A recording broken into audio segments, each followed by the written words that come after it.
আসসালামু আলাইকুম ভিউয়ার্স। আজকে তৈরি করে দেখাবো পেয়ারা মাখা। তো এর জন্য এখানে আমি 7টা দেশি পেয়ারা নিয়েছি। আপনারা চাইলে বাজার থেকে যে বড় পেয়ারা কিনতে পাওয়া যায় ওইটাও নিতে পারেন। তো আর এখানে 2 চা চামচ পরিমাণ কালো সরিষা নিয়েছি। আপনারা এখানে সাদা সরিষাটাও নিতে পারেন। তো এই সরিষাটা আমি শিলপাটায় বেটে নেব। আর যে পেয়ারাগুলো রেখেছি ওইগুলো পাতলা টুকরা করে বটি দিয়ে কেটে নেব। তো দেখুন আমি পেয়ারাটা এরকম করে কেটে নিয়েছি, পাতলা করে কাটতে হবে, তাহলে এটা খেতে ভালো লাগবে। আর যে সরিষাটা রেখেছিলাম ওইটাও বেটে নিয়েছি। তো এখন পেয়ারা মাখার পালা। তো প্রথমে সরিষাটা দিয়ে দিলাম, তারপরে তো দিয়ে দেব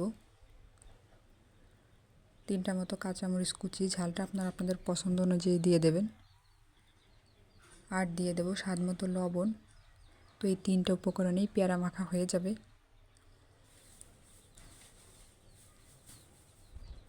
তো এখন সব কিছু একসাথে ভালোভাবে মিশিয়ে নিলেই পেয়ারা মাখা হয়ে যাবে। তো এই পর্যায়ে আমি হাত দিয়ে ভালোভাবে মেখে নিয়েছি।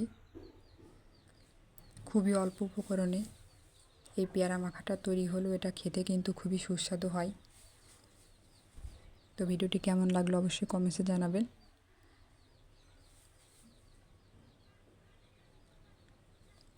আর চ্যানেলটি সাবস্ক্রাইব করবেন আর পাশে থাকা বেল বাটনটি ক্লিক করবেন পরবর্তী নোটিফিকেশন পাওয়ার জন্য। তো আজ এ পর্যন্ত, দেখা হচ্ছে অন্য কোনো রেসিপি নিয়ে। তো সবাই সুস্থ থাকবেন, ভালো থাকবেন। আল্লাহ হাফিজ।